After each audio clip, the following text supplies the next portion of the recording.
Welcome to this presentation by Careers, Placements and Employability.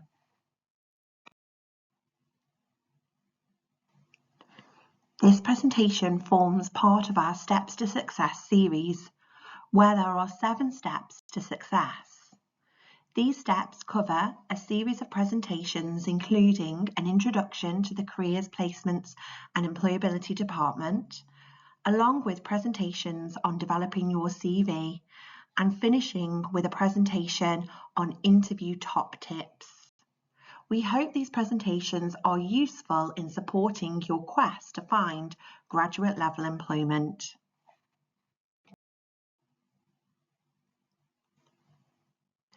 This presentation is step 4 of the Steps to Success. In this presentation, we will explore the purpose of a CV and how important it is in the recruitment process. We will then look at portfolios.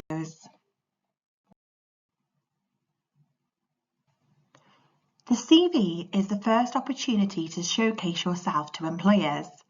It's an important way to demonstrate how you meet the requirements of the role, and you're able to sell yourself, your experience and your skills.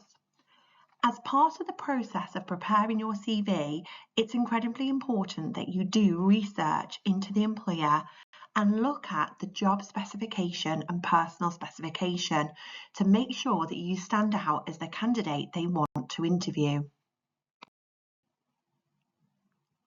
If you are applying for a position at a large employer or through a recruitment agency, you will find that your CV will go through a system known as the ATS.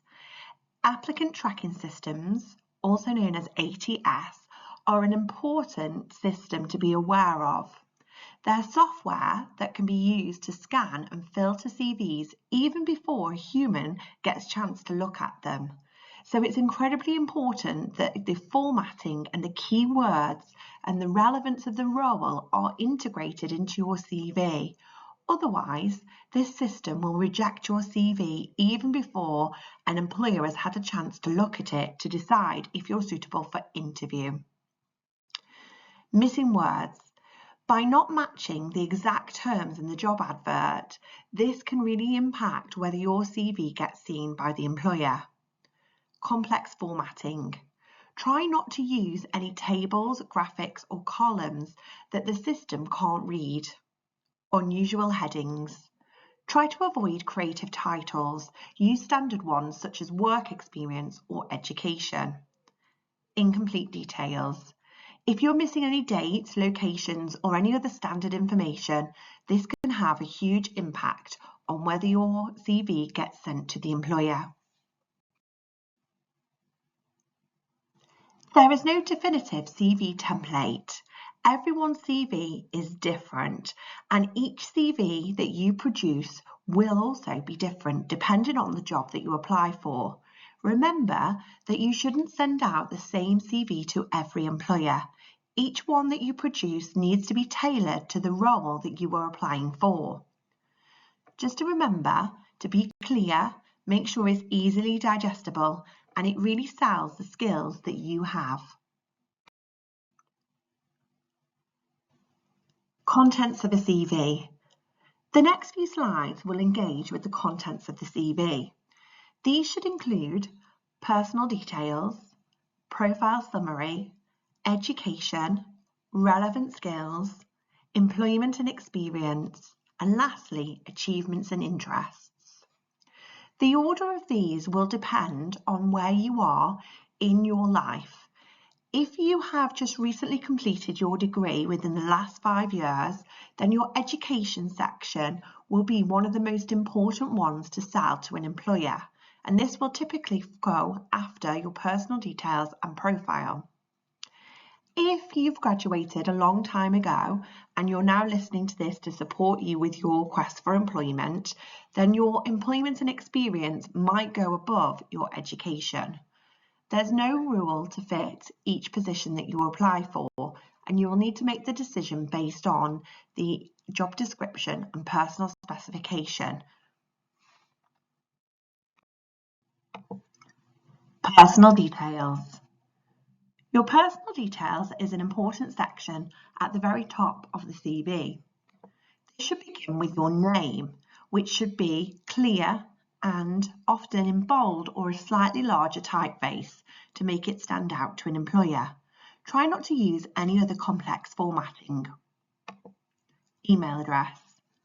Please include an up-to-date email address that an employer can reach you. Try to make sure the address is professional. Using your name, for example, is a good way to do this. Also, remember to check both your inbox and your junk box, as employers might email you, but the email system might send your emails to the junk box, and you wouldn't want to miss out on an opportunity to be interviewed. Location. Gone are the days where you need to put your full address. A location where you're at is perfectly fine, for example, Staffordshire. If you have a home address which is outside of your current location, you might also put this location to widen your scope for searching for positions. Phone number. Please include an up-to-date mobile phone number that an employer can contact you on. If you do miss any calls, please make sure you return them at the earliest convenience. You might also want to make sure you have voicemail capability on your phone so an employer can leave a message. LinkedIn and professional social media links. It's a good idea to include a link to your LinkedIn on your personal details of your CV. A lot of employers now search for prospective employers before they give them an option of interview. So please make sure you do an audit of your social media profiles, checking that what you present to the outside world is what you want an employer to see. But your LinkedIn profile should be ideally up to date with your name and match any key important information that is on your CV. If you are a games or creative student, you may also have a link to your portfolio, or potentially if you are a business or social media based student, you might also have a website, and having a link on your CV would be an important and useful way of showing an employer any work that you've completed. On our website, which is www.staffs.ac.uk/careers, you can find further career support. We have an application software called CV 360, and I would encourage you to have a go at putting your CV into our system. If you do this, you will get a percentage feedback and details of how you could improve your CV. It's a really great way and very quick to find out how good your CV currently is. There are also lots of learning materials on our website, so please check this out to get further support on your CV. But remember to always tailor your CV to each position you're applying for. Moving into the next section of your CV, the summary or profile. This is typically 4 lines long, and it's a brand statement, information that's important about yourself that really sells who you are. Try to be passionate and direct, and you might want to include some information on your expertise and what you want to be.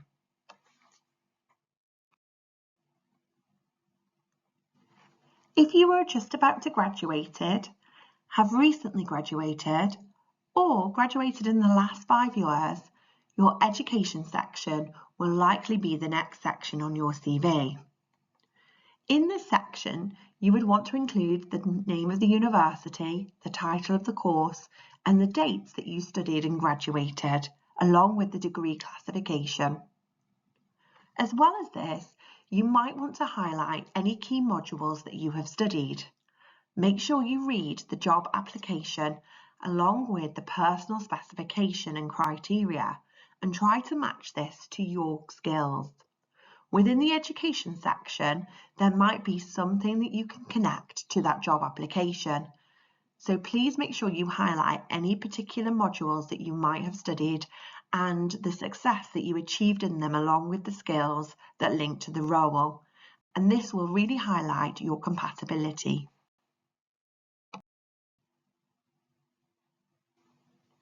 Employment and experience. In this section, you want to show any experience you have had, whether that's work-related experience, placements, employment, part-time jobs, any experience that you've had in a role, and this could also include volunteering. If you have graduated more than 5 years ago, this section might go before your education section. However, if you're recently graduated and you have less experience in employment, then this may come after your education section. You might need to make a decision on where you lay this out. Be clear and include job titles, the company name, and any dates, including months and years you were there. Try to bullet point any key information about your role and use really positive, strong language. Words such as managed, sole responsibility, took ownership, or created are really good language to include here, and they will seem positive to an employer. Remember to make sure you look through the job application and personal specification and connect your experience to what the employer is looking for. This connection and compatibility will be used in the selection process by the employer. So try to make sure that you match up to the job description, and the employment and experience section is a really good way to do this. I've mentioned several times now to tailor your CV. It's really important to cross-reference the job description and personal specification and your CV. Read through the job description and personal specification. I'd recommend highlighting any key criteria, including skills, knowledge, and understanding that you can highlight to an employer that you have. And then in your CV, in each of the sections, including the personal summary, the education and experience section, you can really demonstrate your skills. This will go a long way to helping secure an interview for the role. CV top tips. Again, remember to tailor that CV to each opportunity. It might seem like it's a lot of work, but the rewards will pay off. Make sure you choose a font that's easy to read. Typically use one that you've used for your university assignments.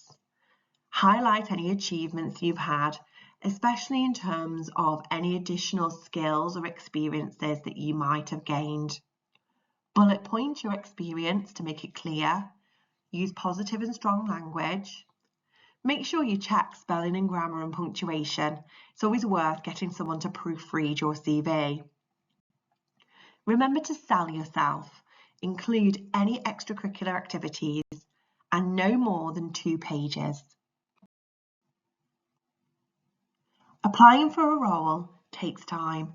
Job searching requires a lot of patience and effort, especially as you will need to tailor your applications and CVs to every role you apply for.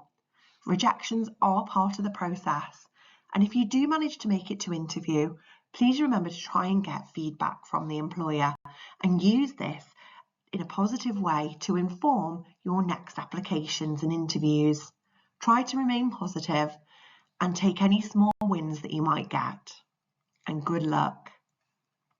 We will next be exploring in this presentation. The next part of this presentation is the portfolio. A portfolio is a showcase of your work. This can be both physical or digital, and there are very different types, and you might need to decide which one is best for you. You'll need to think about the work that you've created. For example, if you're a fine artist or illustration is the main source of work for your portfolio, then a physical portfolio might be a better portfolio for you. However, if you're a photographer, if you are a filmmaker, a game designer, if you create social media posts, for example, then a digital portfolio might be more appropriate. You'll need to think which one will best suit the work that you've created and the industry you are looking to go into. Top tips. Feature your best work. Look through the work that you have created, particularly any work that you've created for your university degree or postgraduate qualification. Look at the ones that have achieved the best marks. If you've since gained work and experience and you have items to include in your portfolio from this, again, choose work that has been credited. Know your work. It might seem silly, but be invested in the work you've created. What was the brief? Why did you create it? Who was the target audience? This is to show to an employer, potentially an interview, that you understand why you've created what you've created, and to really show that you are passionate and invested in your products. Consider the design and layout. Your portfolio will be an extension to you as a candidate and your brand. Know your audience, research the employer that you're applying for, and make sure that your portfolio fits their expectations. Include any contact details, especially your email address. I would largely avoid putting telephone numbers on a portfolio, especially if it's going to be hosted on a website. Get feedback. Ask your academics, friends, any contacts that you might have as to how good they think your portfolio is, and take any advice they give you on board. Know your competitors. If you're still at university studying on your programme, it's worth looking at who is your peers, as they are often going to be your competitors to roles. Have a look at their portfolios. If you have graduated already, you might also want to look at other alumni or competitors on LinkedIn and look at what their portfolios look like. And finally, make sure there is a connection between your LinkedIn, your digital portfolio, and your CV. If you are creating a digital portfolio, we would recommend hosting your portfolio on a website. There are a couple of our websites that you can use to do this. One of these is Squarespace. Squarespace has a range of templates that you can include, but you would have to pay to host your website on Squarespace. A second option to host your work is on Wix. Wix has both free and paid for subscription. Having had experience in using Wix for free websites to build portfolios, I would recommend there are lots of options to use this, especially in terms of both templates and creating your own design. You will find the free version more than adequate to create a portfolio, especially if you want to highlight any moving image work or audio. Have a go at looking at both websites for Wix and Squarespace and explore whether or not you think one of these would be good to host your portfolio. The physical portfolio. A physical portfolio might be considered depending on the type of work that you have produced, but you will also need to consider how you will present this. This should be using quality over quantity. Try and choose your 10 to 15 strongest projects. Make sure you show variety in your work and show the process, including the research and any problem solving you might have had to have done to get to the final solution. With a physical portfolio, you will also need to consider the layout, the composition, how you structure and put your images and work together, any photography that you might have taken, the story that you're trying to tell about yourself, copy, so this includes any text that you might have to explain each of your projects, information, any key information about some of the processes or work that you've created, who it's for, who the target audience was, a bio and contact details. The bio will include information about yourself, and contact details, this might include, for example, your email address. I try to avoid giving phone numbers out in both physical and digital portfolios.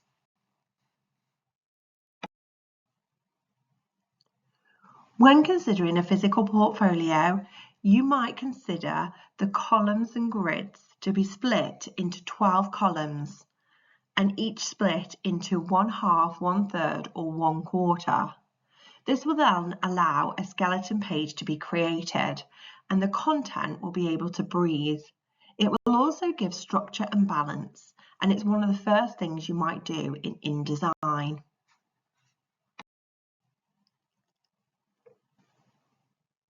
Consider your layout and composition carefully in a physical and digital portfolio.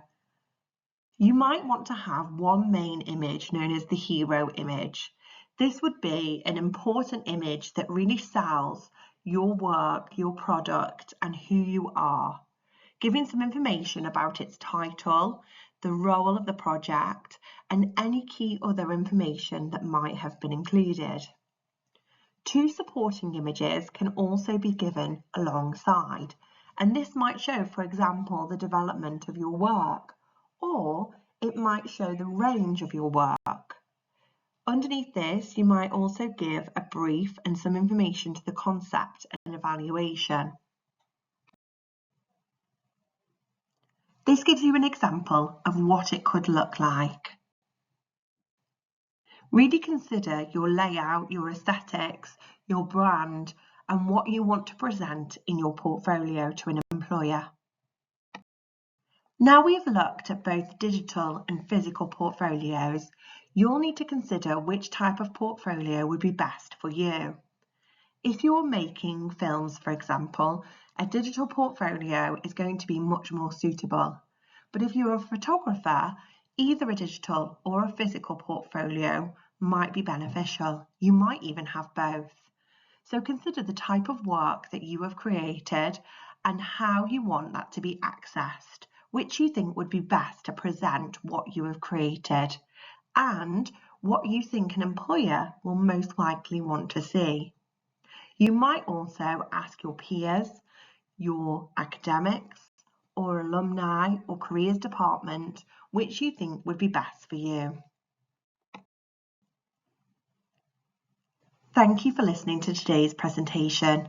Hopefully, it's been useful in exploring both CVs and portfolios. Please remember to get in touch if you have any further questions. Thank you.